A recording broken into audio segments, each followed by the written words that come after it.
შინაგან საქმეთა სამინისტროში მოწმის და დაზარალებულის კოორდინატორის სამსახური 2019 წელს ამოქმედდა. ვინ არის მოწმის და დაზარალებულის კოორდინატორი?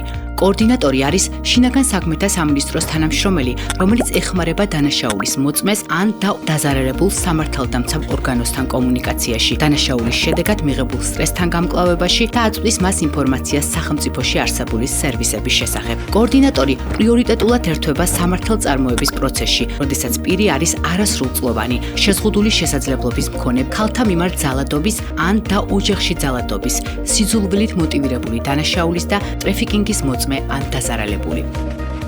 მოწმისა და დაზარალებულის კოორდინატორის სამსახური ფუნქციონირებს შინაგან საქმეთა სამინისტროს, ქვემო ქართლის, შიდა ქართლის, მცხეთა-მთიანეთის, კახეთის, სამცხე-ჯავახეთის, იმერეთის, რაჭა-ლეჩხუმისა და ქვემო სვანეთის, გურიის, სამეგრელო ზემო სვანეთის, აჭარის ავტონომიური რესპუბლიკის, ქალაქ თბილისის პოლიციისა და საპატრულო პოლიციის დეპარტამენტებში.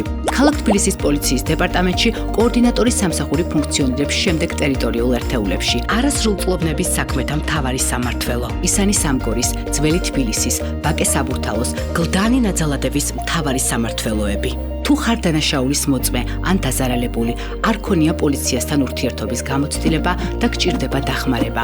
დაუკავშირდი შინაგან საქმეთა სამინისტროს მოწმის და დაზარალებულის კოორდინატორს.